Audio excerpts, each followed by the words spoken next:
좋은 아침입니다. 하나님과 말씀과 오늘 다시 시작. 안녕하세요. 김매강 목사입니다. 오늘 아침 함께 묵상할 말씀은 누가복음 17장에서 20장까지 말씀입니다. 중심 구절은 18장 41에서 43절입니다. 내게 무엇을 하여 주기를 원하느냐 이르되 주여 보기를 원하나이다. 예수께서 그에게 이르시되 보라 내 믿음이 너를 구원하였느니라 하시매 곧 보게 되어 하나님께 영광을 돌리며 예수를 따르니 백성이 다 이를 보고 하나님을 찬양하니라. 아멘. 누가복음 17장은 하나님 나라의 도래를 맞이하는 제자도에 대해서 크게 네 부분으로 나누어 우리에게 말해주고 있습니다. 첫째는 실족과 용서에 대한 교훈입니다. 예수님께서는 제자들에게 작은 자라도 실족시키지 않도록 조심하라고 말씀하십니다. 여기서 실족은 원어적으로 사람을 넘어지게 하는 것을 가리키는데 본문에서 쓰이는 정확한 의미는 죄에 빠지게 하는 것을 말합니다. 예수님께서는 형제를 실족하게 하는 죄는 중대하고 무거운 것임을 말씀하시면서 형제가 회개할 때 용서함으로 품어줄 것을 말씀하십니다. 두 번째는 종의 자세에 대한 교훈입니다. 이 부분은 우리에게 믿음을 더하소서라는 사도들의 요청에 의해서 시작됩니다. 제자들은 예수님께 믿음이 많으면 큰 역사를 행할 수 있을 것이라 생각했습니다. 그런데 예수님께서는 믿음의 양이 중요한 것이 아니라 믿음의 질적 성격에 대해서 말씀하시면서 겨자씨 하나만한 참 믿음이 얼마나 큰 힘이 있음을 말씀하십니다. 또한 제자들이 구하는 믿음의 자기 중심성을 간파하시고 참된 믿음은 하나님 중심이어야 하며 우리는 겸손한 종의 자세로 맡기신 일들을 하여야 함을 말씀하십니다. 세 번째는 감사에 대한 교훈입니다. 예수님께서는 사마리아와 갈릴리 사이로 지나가시다가 10명의 문둥병자들을 치료해 주셨습니다. 그러나 그중 한 사람, 사마리아인만이 하나님께 영광을 돌리며 예수님께 돌아와 엎드려 감사했습니다. 이 말씀은 은혜를 받는 것도 중요하지만 은혜를 주신 하나님께 감사하는 마음을 갖는 것이 더욱 중요함을 말해줍니다. 왜냐하면 은혜의 목적은 우리의 문제 해결을 넘어 하나님을 알고 영광을 돌리는 것에 있기 때문입니다. 돌아와 감사와 경배를 드린 이 한 사람은 영혼까지 구원을 얻는 은혜를 받습니다. 네 번째는 현재 하나님 나라의 임함과 미래의 하나님 나라의 임함에 대한 교훈입니다. 바리새인들의 하나님 나라에 관한 질문에 대하여 하나님 나라는 가시적으로 보이는 것이 아니라 예수를 믿는 너희 안에 있음을 말씀하십니다. 그리고 미래의 하나님 나라의 임함에 대해서 제자들에게 말씀하십니다. 그날은 번개처럼 임할 것인데 먼저 인자가 많은 고난을 받을 것이며 노아의 때와 롯의 때와 같이 평범한 일상 가운데 임할 것이며 그날의 사람들은 데려감을 얻거나 버림을 당할 것을 말씀하십니다. 그렇게 자기 목숨을 보존하기 위한 세속적 삶이 아닌 살아계신 하나님께 소망을 두고 살아야 함을 말씀하십니다. 누가복음 18장에는 몇 가지 비유와 기적과 일화들이 나타납니다. 산발적으로 보이는 이 이야기들 속에 하나의 일관된 맥이 흐르고 있는데요. 여기에 등장하는 인물들은 대부분 양면 대비 관계를 이루고 있다는 겁니다. 한쪽에는 사회적, 종교적 강자들이 자리합니다.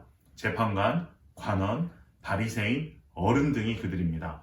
그리고 다른 한쪽에는 약자들이 자리합니다. 힘없는 여인, 세리, 어린아이들, 장애인들이 놓여져 있습니다. 누가는 세상적인 권력관계의 측면에서 볼 때 우월한 입장에 있는 이들이 당연히 힘 있는 이들이지만 하나님 나라에서는 힘없이 당할 수밖에 없는 이 무기력한 사람들이 우선적으로 받아들여지는 우선순위의 재배치와 역전의 일들이 예수 그리스도를 통하여 이루어짐을 우리에게 말해주고 있습니다. 내용을 살펴보면 먼저 불의한 재판관과 가부의 대비입니다. 이 이야기는 불의한 자도 끈질긴 간청은 들어줄 수밖에 없다는 내용으로 우리가 하나님께 구할 때 믿음을 가지고 낙심치 말며 항상 기도할 것을 말씀하십니다. 두 번째는 바리새인과 세리의 기도의 대비입니다.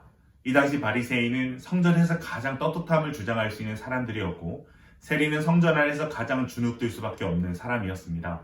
그러나 하나님께서는 자신의 의로움을 바탕으로 기도하는 바리새인보다 자신을 불쌍히 여겨달라는 죄인의 통해를 들이시는 분이심을 말씀하십니다. 세 번째는 어른과 어린아이의 대비입니다. 원하는 그것을 순수하게 또 전심으로 취하는 어린아이들의 태도는 어른들의 계산적인 태도와 차이를 보입니다. 하나님의 나라는 전심으로 그것을 사모하고 다른 모든 것을 다 버려서라도 그것을 취하려는 자들의 것임임을 예수님께서는 말씀하십니다. 네 번째는 모든 것을 가진 부자 관원의 이야기를 통해 가진 자를 이기는 버린 자의 힘에 대해서 말씀하십니다. 이 관원은 앞서 본 비유 속의 바리새인과 같이 자신의 의를 충분히 자랑할 만한 사람입니다. 그러나 그가 행했던 모든 일은 사실 소극적 차원에서의 의입니다. 예수님의 새 계명은 소극적 차원이 아닌 적극적인 사랑으로 나타나야 합니다. 그렇게 이 관원은 내게 있는 것을 다 팔아 가난한 자들에게 나눠주고 따르라 하는 예수님의 요구 앞에서는 근심하며 움츠려들게 됩니다. 예수님께서는 이를 통해 크든 작든 하나님의 나라를 위해 자신을 전적으로 포기하며 따라야 할 길임을 말씀하시며 이러한 일은 하나님의 도우심 없이는 이루어질 수 없는 일임을 말씀하십니다. 다섯 번째는 세상을 이기는 십자가의 힘에 대해서 말씀하십니다. 예수님께서는 세 번째 자신의 순환을 예고하시면서 세상은 십자가로 예수님을 이긴 것 같지만 오히려 하나님은 십자가를 통해 세상을 이기심을 말씀하십니다. 마지막 여섯 번째는 눈뜬 자를 이기는 눈먼 자의 힘에 대해서 말씀하십니다. 예수님께서는 예루살렘으로 가시는 도중 여리고에 이르렀을 때 한 소경을 고쳐주십니다. 이 이야기는 나를 불쌍히 여기소서라는 그의 절박한 외침과는 달리 그를 꾸짖어 잠잠하게 하는 사람들을 대비시키고 있습니다. 이 이야기는 눈을 뜨고도 예수님을 보지 못하는 자들보다 믿음이라는 영적 눈이 열린 맹인이 더욱 명확하게 예수님을 바라보고 있음을 말해주고 있습니다. 동시에 18장을 열었던 간절한 과부의 이야기를 간절하게 구하는 소경의 이야기로 마무리시키는 좋은 포괄적 구조를 형성하고 있습니다. 19장은 누가복음 9장 51절부터 시작된 예루살렘을 향한 여행기사의 긴 내러티브의 단락이 마무리되는 동시에 예수님의 메시아적 사역이 마침내 예루살렘 안에서 특히 성전을 중심으로 새롭게 펼쳐지는 장입니다. 이러한 전환은 예수님의 메시아적 사명의 최종적 국면이 다다랐음을 우리에게 알려주고 있습니다. 본장은 크게 4개의 단위로 구성되어 있습니다. 첫 번째는 예수님께서 삭개오를 방문하신 사건입니다. 누가복음에만 등장하는 삭개오의 이야기는 앞장에 부자 관원 이야기와 대조되어 낙타가 바늘기로 들어가는 것보다 어려운 일인 부자가 하나님 나라에 들어가는 일이 예수님의 주도적인 부르심과 긍휼 안에서 이루어짐을 우리에게 보여주고 있습니다. 두 번째는 문화의 비유입니다. 문화의 비유가 달란트 비유와 다른 것은 이들은 동일하게 은 10문화를 받았다는 것입니다. 그렇게 이 비유는 우리 모두에게 공평하게 주어진 것들을 예수님이 다시 오실 때까지 어떻게 감당하며 살아가야 하는가를 우리에게 말해줍니다. 세 번째는 예수님의 예루살렘 입성과 예언입니다. 이 단락은 다른 세 복음서에서도 공통으로 보도해주는 내용입니다. 그러나 39에서 40절, 41절에서 43절은 누가복음에서만 발견되는 내용입니다. 예수님께서 예루살렘에 입성하시자 제자들의 온 무리가 찬송하리로다 주의 이름으로 오시는 왕이여 하늘에는 평하여 가장 높은 곳에는 영광이로다 라고 찬송하자 바리새인 중 한 명이 이와 같은 노래를 부르지 못하도록 요구합니다. 이들은 예수님이 누구신지를 깨닫지 못하였기에 여전히 예수님을 거절하고 있습니다. 그러나 예수님께서는 제자들이 잠잠하다면 돌들이 소리를 지를 것이다의 말씀을 통해 이들의 환영과 찬미는 하나님께로 말미암는 섭리와 계획이기에 어떤 피조물도 거스를 수 없다는 의지적 선언을 하고 계십니다. 예수님께서는 단호한 의지로 깨닫지 못하는 바리새인들을 책망하셨지만 예루살렘 도시를 내려다보시며 하나님의 시기를 분별하지 못하는 온 이스라엘 백성들의 영적 무지와 어리석음 앞에 눈물을 흘리십니다.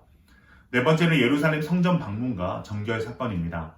예수님께서는 내 아버지의 집이라 말씀하셨던 성전이 사내들인 공회원들의 권세 속에서 그 본연의 거룩한 기능을 하지 못하고 오히려 거짓 종교 지도자들의 돈벌이 장소로 전락한 것에 대해 거룩한 분노를 행하시며 성전 안에서 장사하는 자들을 내쫓으십니다. 예루살렘에는 두 종류의 사람들이 있었습니다. 먼저 예수님의 가르침에 귀를 기울여 즐겨 듣던 백성들과 예수님을 죽이려고 혈안이 되어 있었던 유대인 지도자들이었습니다. 예수님은 사람들의 환호와 적개심, 인기와 시기에 상반된 분위기 속에서 지상에서의 마지막 시간을 보내십니다. 20장은 예수님을 적대시하던 유대 지도자들의 여러 질문들과 예수님의 답변이 주요 내용으로 기록되어져 있습니다. 먼저 이들은 예수님의 권한에 대한 질문을 합니다. 예수님께서 예루살렘에 오셔서 대체 무슨 권한으로 성전에서 장사하는 사람들을 내쫓고 성전 책임자들에게 허락도 받지 않고 사람들을 가르치시는가에 대한 권한을 묻습니다. 이 질문은 예수님을 곤란에 빠뜨려 음해하고자 하는 정치적 의도가 숨겨져 있었습니다. 그들의 의도를 간파하신 예수님께서는 요한의 세례가 하늘로부터 왔는지 사람으로부터 왔는지에 대하여 역으로 물으시면서 어느 쪽으로든 대답할 수 없는 상황을 만드심으로 모른다라는 정치적 대답을 하게 하십니다. 그들은 결국 자신들의 질문을 철회하는 길을 선택합니다. 두 번째는 포도원 농부들의 비유입니다. 농부들은 포도원 주인이 맡긴 포도원을 자신들이 차지하고자 주인이 보낸 종들을 해하고 주인이 보낸 아들을 죽이기까지 하는 만행을 저지릅니다. 이는 하나님께서 이스라엘에게 보내신 선지자들 그리고 예수님을 뜻하는 비유입니다. 서기관과 대제사장들은 이 비유가 자신들을 향해 한 비유인지를 깨닫고 분노합니다. 세 번째는 세금에 대한 질문입니다. 유대 지도부는 계속해서 예수님을 지켜보았으나 뚜렷한 혐의점을 찾지 못하자 직접 예수님께 손을 대는 것보다는 로마 총독에게 예수님을 고소할 구실을 찾으려 합니다.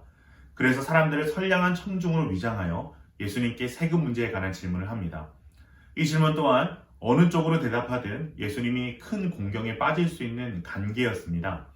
그들의 뜻을 알아차리신 예수님께서는 가이사의 것은 가이사에게, 하나님의 것은 하나님께 바쳐라 라는 핵심을 찌르는 지혜로운 대답으로 이들의 입을 막으십니다. 네 번째는 부활에 대한 질문입니다.